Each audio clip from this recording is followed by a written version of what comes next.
Hello दोस्तों, my name is Pramod Kumar. Welcome to N science classes. आज इस क्लास के माध्यम से आप लोगों को मैं बताने जा रहा हूँ ब्लॉक क्या होता है, आवर्त क्या होता है, वर्ग क्या होता है, इसके बारे में बताने जा रहा हूँ। ब्लॉक को इंग्लिश में ब्लॉक ही बोलते हैं, आवर्त को इंग्लिश में पीरियड बोला जाता है, वर्ग को इंग्लिश में ग्रुप बोला जाता है। ठीक है, वर्ग को समूह भी बोलते हैं या उसको फैमिली के नाम से भी जाना जाता है। जैसे नाइट्रोजन वाले ग्रुप को नाइट्रोजन फैमिली के नाम से जाना जाता है, कार्बन वाले ग्रुप को कार्बन फैमिली के नाम से जाना जाता है, हाइड्रोजन वाले ग्रुप को फ्लोरीन फैमिली के नाम से जाना जाता है।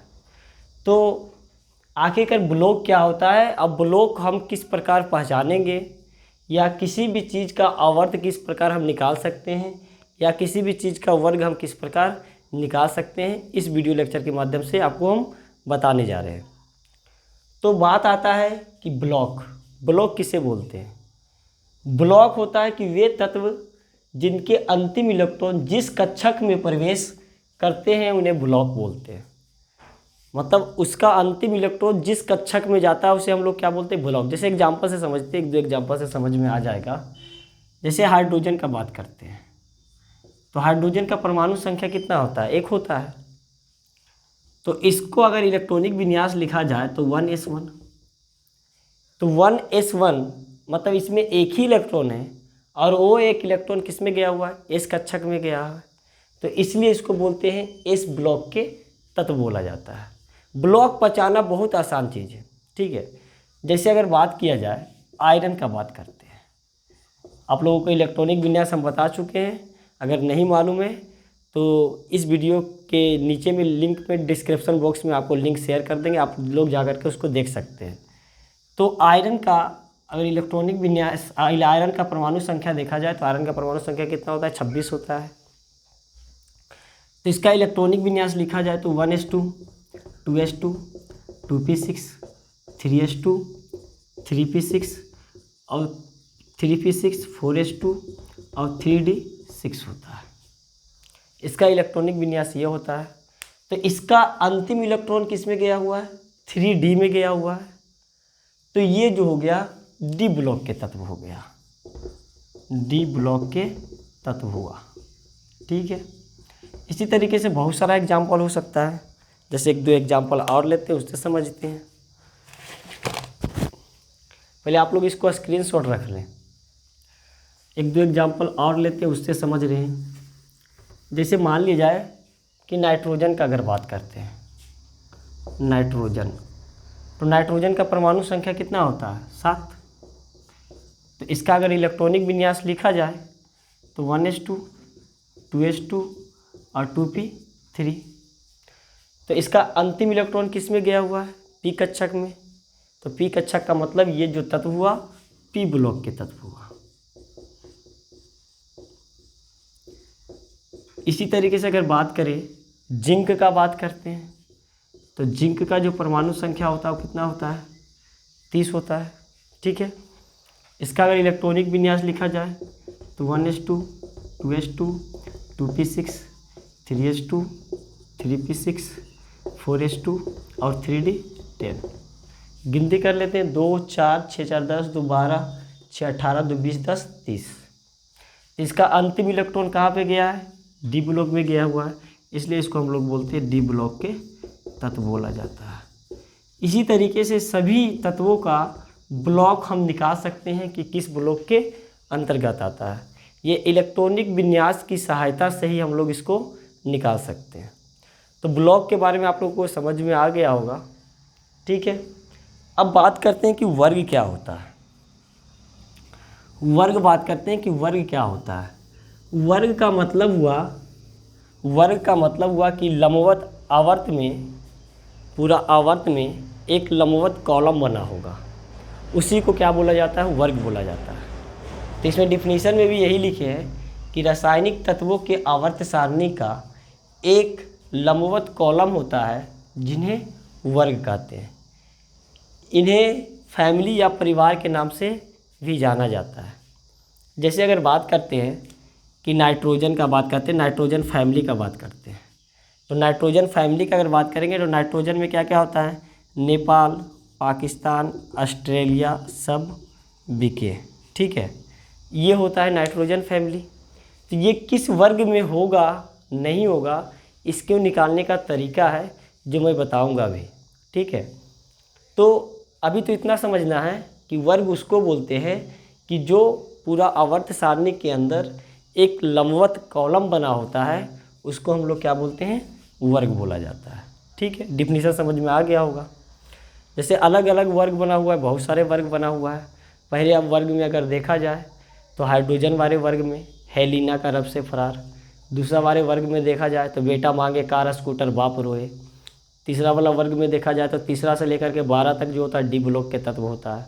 फिर 13 का देखा जाए तो 13 के देखा जाए तो बोरोन वाले ग्रुप होता है, तो बोरोन वाले ग्रुप में बाल गंगाधर, इंडियन तिलक।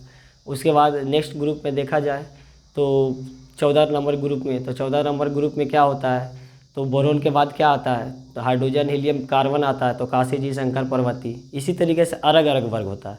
लेकिन बात ये आता है कि आपको अगर कोई परमाणु संख्या दे दे, और परमाणु संख्या दे देगा, और परमाणु संख्या से हमको वर्ग पता करना है कि वो किस वर्ग के तत्व है, उसको हम किस प्रकार से पता करेंगे। ठीक है, तो अभी तो मैं बताता हूँ, पहले इसका डिफिनीशन तो समझ में आ गया होगा आप लोगों को कि लंबवत कॉलम होता है, उसको हम लोग क्या बोलते हैं, वर्ग के नाम से जाना जाता है। आवर्त, आवर्त उसको बोलते हैं कि रासायनिक तत्वों के आवर्त सारणी में एक हॉरिजॉन्टल लाइन होता है। जैसे कि अब पहला आवर्त के अंतर्गत क्या आता है, हाइड्रोजन और हीलियम। दूसरा आवर्त के बारे में बात करें तो हाइड्रोजन, हीलियम। दूसरा लिथियम से लेकर के जो आता है अंत तक जाता है, कहाँ तक, नियोन तक। इसी तरीके से सोडियम से लेके हेलिना, दूसरा हेलिना का मतलब बात करते हैं कि सोडियम से लेकर के क्रिप्टन तक आता है। इसी तरीके से आगे आवर्त, अलग अलग आवर्त आता है। तो टोटल आवर्त सारणी के अंतर्गत 7 आवर्त पाए जाते हैं। ये आपको पता होगा कि टोटल कितना आवर्त पाया जाता है, 7 आवर्त पाया जाता है। इसमें से हम बताए थे कि पहला और दूसरा वर्ग जो होता है एस ब्लॉक के तत्व होता है, और 13 से 18 तक अगर वर्ग का बात करें तो पी ब्लॉक होता है, और बाकी 3 से लेकर के 12 तक डी ब्लॉक का तत्व होता है। और बाकी ए ब्लॉक का तत्व जो होता है छठा और 7वां आवर्त के अंतर्गत आता है, जो कि हम बता चुके हैं। तो बात ये आता है कि किसी भी तत्व का वर्ग आवर्त किस प्रकार से निकाला जाएगा। ठीक है, तो वर्ग आवर्त किस प्रकार से निकाला जाएगा उसको हम समझते हैं। आप लोग इसको स्क्रीनशॉट रख लें।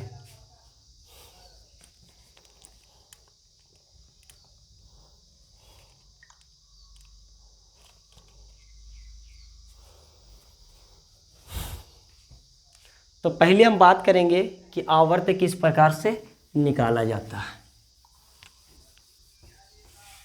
ब्लॉक का बात समझ में आ ही गया होगा। बात करते हैं आवर्त किस प्रकार से निकाला जाएगा, किस आवर्त का ये है।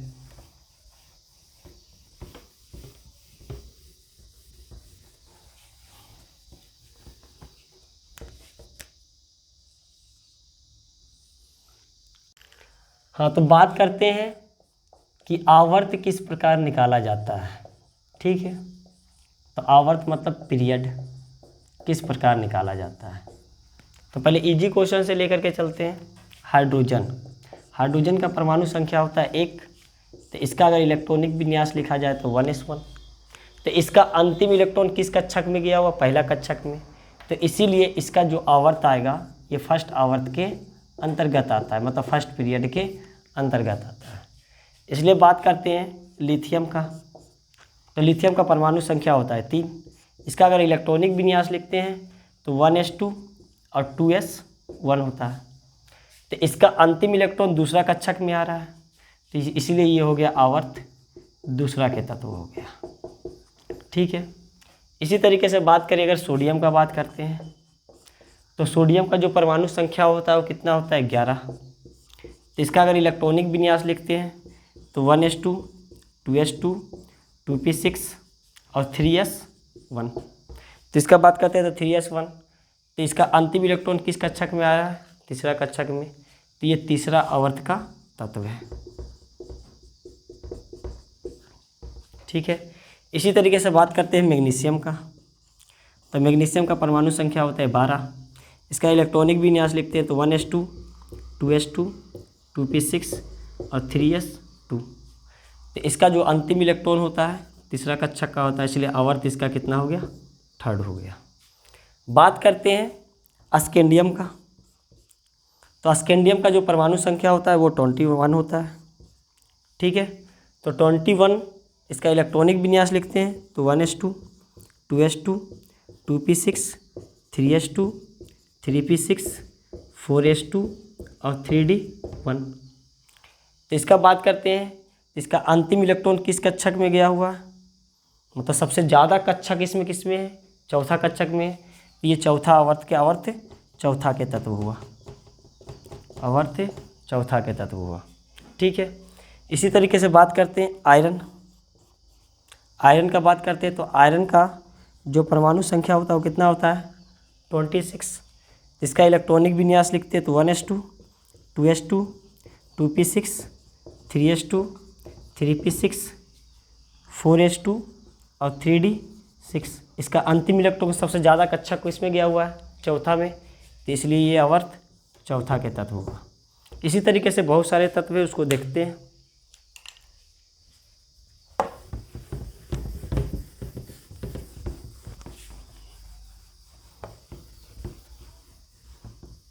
इसी तरीके से बहुत सारे तत्व है, उसके बारे में देखते हैं। जैसे बात करते हैं कॉपर का, तो कॉपर का जो परमाणु संख्या होता है वो 29 होता है। इसका अगर इलेक्ट्रॉनिक विन्यास का अगर बात करेंगे तो 1s2 2s2 2p6 3s2 3p6 4s1 और 3d10। आपको पता होगा कि कॉपर पर इसका गिन लेते 2 4 6 4 10 2 12 6 18 18 1 19 10 29।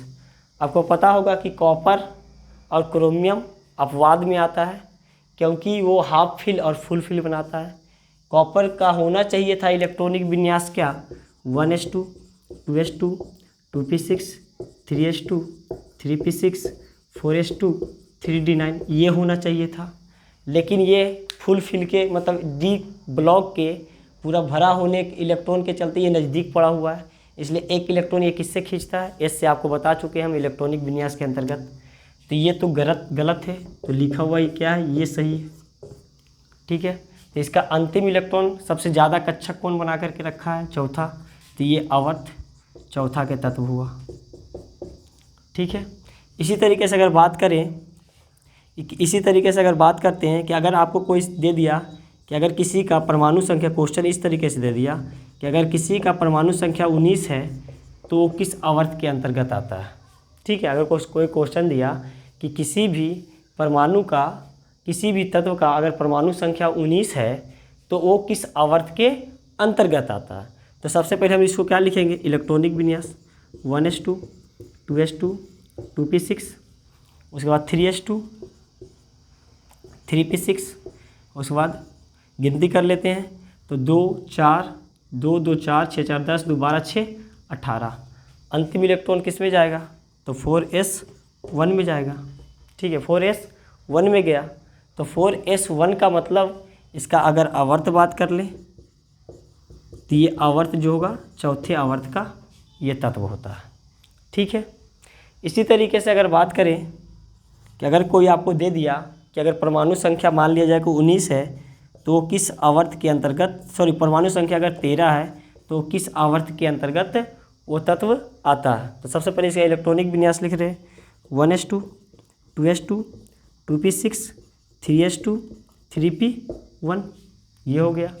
तो इसका आवर्त देखा जाए तो 13 2 4 6 4 10 2 12 1 13, तो ये आवर्त अंतिम कक्षा किस में है, 3 में है, तो ये आवर्त 3 का तत्व हुआ। आप इसको स्क्रीनशॉट ले जल्दी से। अगर आपको कोई क्वेश्चन दे दिया इस प्रकार से, जैसे क्वेश्चन दिया हुआ है, क्वेश्चन ये बोलता है कि आपको क्वेश्चन ये बोला कि परमाणु संख्या 26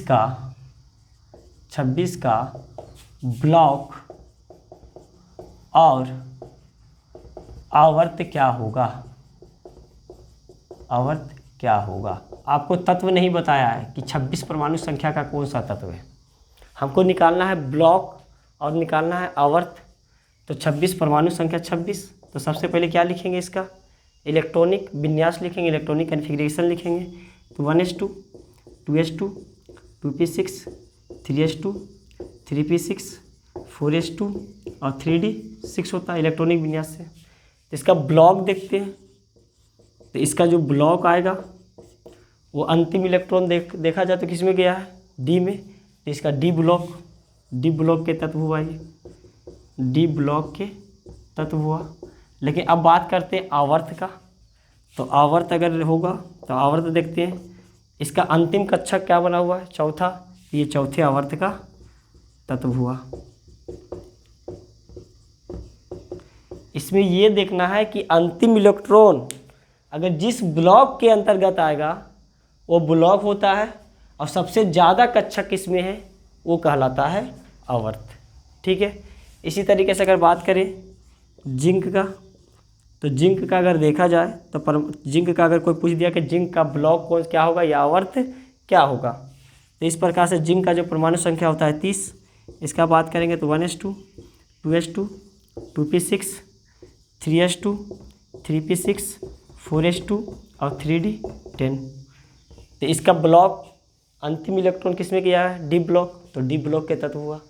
आवर्त का बात करते हैं तो सबसे ज़्यादा कक्षक कौन सा है, चौथा। तो ये चौथे कक्षक का तत्व हुआ, यही आंसर हो गया इसका। ठीक है। तो इसी तरीके से ब्लॉक और आवर्त निकाला जाता है। ठीक है। अब बात करेंगे कि वर्ग क्या है। वर्ग का थोड़ा सा चर्चा कर लेते हैं कि कौन से वर्ग के अंतर्गत आता है।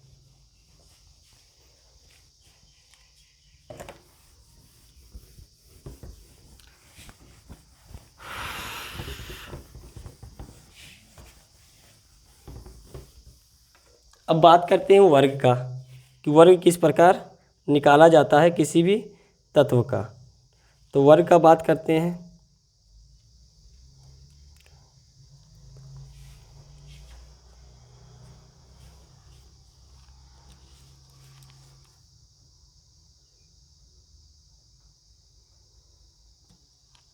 हाँ, तो वर्ग का बात करते हैं वर्ग।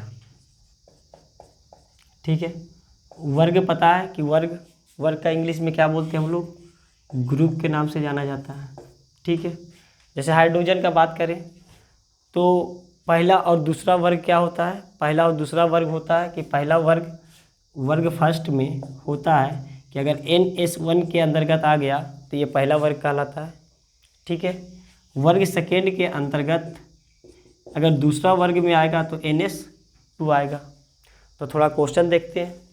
क्वेश्चन ये है कि हाइड्रोजन किस वर्ग के तत्व है। तो हाइड्रोजन का परमाणु संख्या होता है 1। तो इसको इलेक्ट्रॉनिक विन्यास लिखा जाए तो 1s1। देखिए 1s1 तो पहले वर्ग का तत्व हो गया। तो ये प्रथम वर्ग का तत्व है। इसी तरीके से अगर बात करें हीलियम, तो हीलियम का जो परमाणु संख्या होता है वो 2 होता है। इसको इलेक्ट्रॉनिक विन्यास में 1s2, तो 1s2 इस प्रकार से लिखा जाता है। तो इसको ये जो होगा दूसरा वर्ग का तत्व है। इसी तरीके से अगर बात करते हैं सोडियम का जो परमाणु संख्या होता है वो 11 होता है। तो इसका इलेक्ट्रॉनिक विन्यास लिखते हैं तो 1s2, 2s2, 2p6 और 3s1। तो इसका अंतिम इलेक्ट्रॉन s में 1 भरा हुआ है तो NS1। तो ये आ गया प्रथम वर्ग के तत्व हो गया। इसी तरीके से अगर बात करें हम सोडियम के बाद बात करते हैं मैग्नीशियम का बात कर लेते हैं। तो मैग्नीशियम का परमाणु संख्या होता है 12। तो इसको बात करते हैं तो 1s2, 2s2, 2p6 और 3s2। तो 3s2 ये सेकेंड वर्ग के तत्व है क्योंकि इसमें s में 2 इलेक्ट्रॉन भरा हुआ है। तो ये आ गया दूसरा वर्ग के तत्व। अब बात करते हैं इसी तरीके से पोटासियम का बात कर लेते हैं।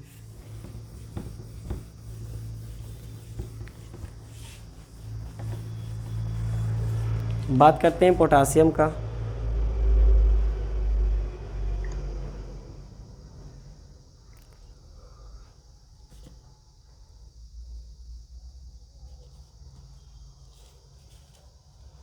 पोटासियम का बात करते हैं तो पोटासियम का जो परमाणु संख्या होता है वो कितना होता है, 19 होता है। ठीक है, जिसका अगर लिखे इलेक्ट्रॉनिक विन्यास तो 1s2 2s2 2p6 3s2 3p6। ठीक है, 2 2 4 6 4 10 2 12 6 18। अब जो पोटासियम जाएगा वो किस में जाएगा, 4s1 में गया। ठीक है, तो 4s1 मतलब NS1 के अंतर्गत मतलब S में कितना इलेक्ट्रॉन भरा हुआ है, 1 इलेक्ट्रॉन। तो ये हो गया S ब्लॉक के, सॉरी ये हो गया वर्ग फर्स्ट, ये वर्ग फर्स्ट के तत्व हो गया। अब इसी में आपको क्वेश्चन पूछ दिया, क्वेश्चन ये है वर्ग का भी कंसेप्ट अभी बाकी है, वर्ग का कंसेप्ट अभी बताऊंगा मैं। क्वेश्चन ये है, क्वेश्चन नंबर फर्स्ट, आपसे अगर पूछ दिया कि अगर किसी तत्व का परमाणु संख्या 19 है तो उस तत्व का ब्लॉक आवर्त और वर्ग क्या होगा, क्वेश्चन ये। ठीक है, तो निकालते हैं सबसे पहले इलेक्ट्रॉनिक विन्यास। तो इलेक्ट्रॉनिक विन्यास इसको लिखते हैं, तो 1s2 2s2 2p6 3s2 3p6 और 4s1। 2 4 6 4 10 2 12 6 18 1 19। तो सबसे पहले हम बात करते हैं ब्लॉक का, कौन से ब्लॉक के तत्व है ये। तो इसका अंतिम इलेक्ट्रॉन किस में गया हुआ है, इसमें अंतिम इलेक्ट्रॉन S में गया हुआ है। तो ये जो तत्व है 19 नंबर का S ब्लॉक के तत्व है, S ब्लॉक के तत्व होगा। ठीक है, अब ये तो ब्लॉक है। अब बात करते हैं ये किस आवर्त के अंतर्गत आते हैं, ये किस आवर्त के अंतर्गत आते हैं। तो इसका अंतिम कक्षा कितना है, चौथा में गया हुआ है। तो ये चौथा आवर्त के तत्व हो गया, आवर्त चौथा के तत्व होगा। अब बात करते हैं ये वर्ग का, तो वर्ग का तो NS1 आपको बताए थे कि अगर NS1 हो गया तो वर्ग पहला के तत्व है। तो NS1 ये 4s1 मतलब S में कितना इलेक्ट्रॉन भरा हुआ, 1। तो ये हो गया प्रथम वर्ग के तत्व हुआ। ठीक है, इसी तरीके से हम आपको क्वेश्चन देते हैं। क्वेश्चन ये है कि अगर किसी का परमाणु संख्या 20 है तो उस तत्व का ब्लॉक आवर्त और वर्ग क्या होगा। इसको कमेंट बॉक्स में आपको कमेंट बॉक्स में लिख करके बताना है। ठीक है, इसी तरीके से तो अब बात कर चुके हैं कि एस ब्लॉक के तत्व में किस प्रकार वर्ग निकाला जाता है। तो एस ब्लॉक के तत्व में तो आपको पता ही होगा कि एस ब्लॉक का जो तत्व होगा जो बता ही चुके हैं, NS1 अगर रहेगा, अगर मतलब S में 1 इलेक्ट्रॉन रहेगा बाहरी कक्षा में तो ये वर्ग पहला का तत्व है, और 2 इलेक्ट्रॉन रहेगा तो वर्ग दूसरा का तत्व है। अब हम बात करते हैं कि P ब्लॉक का तत्व किस प्रकार करेंगे। तो P ब्लॉक का तत्व के लिए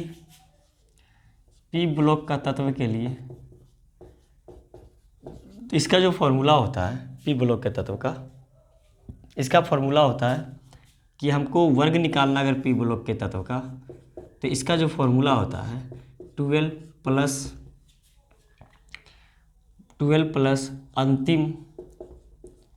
अंतिम उपकोष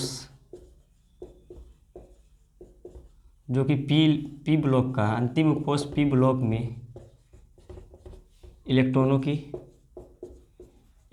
की संख्या।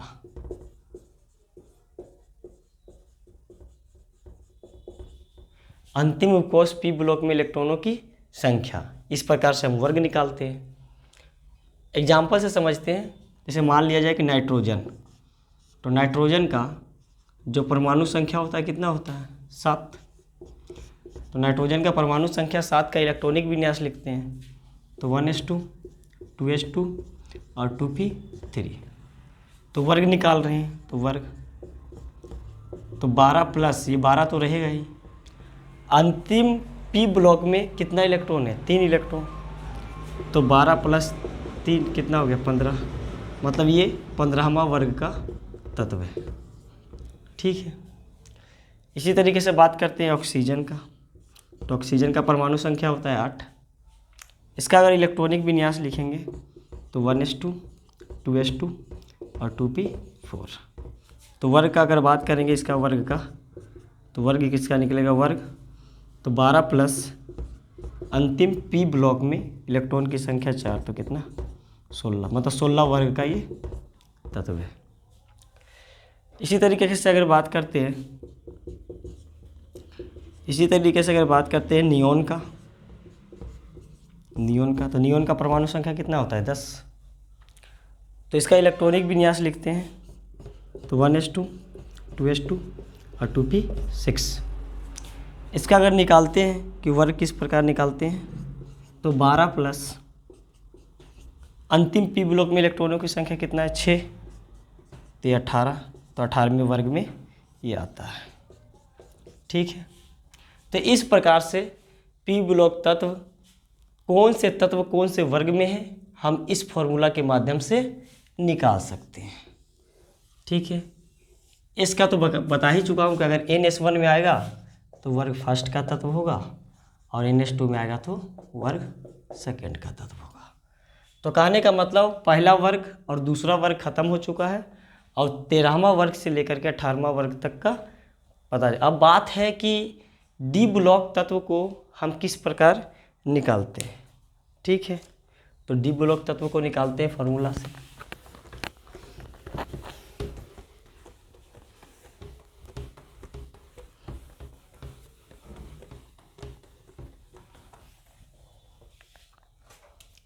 तो तीसरा बात करते हैं कि डी ब्लॉक का तत्व।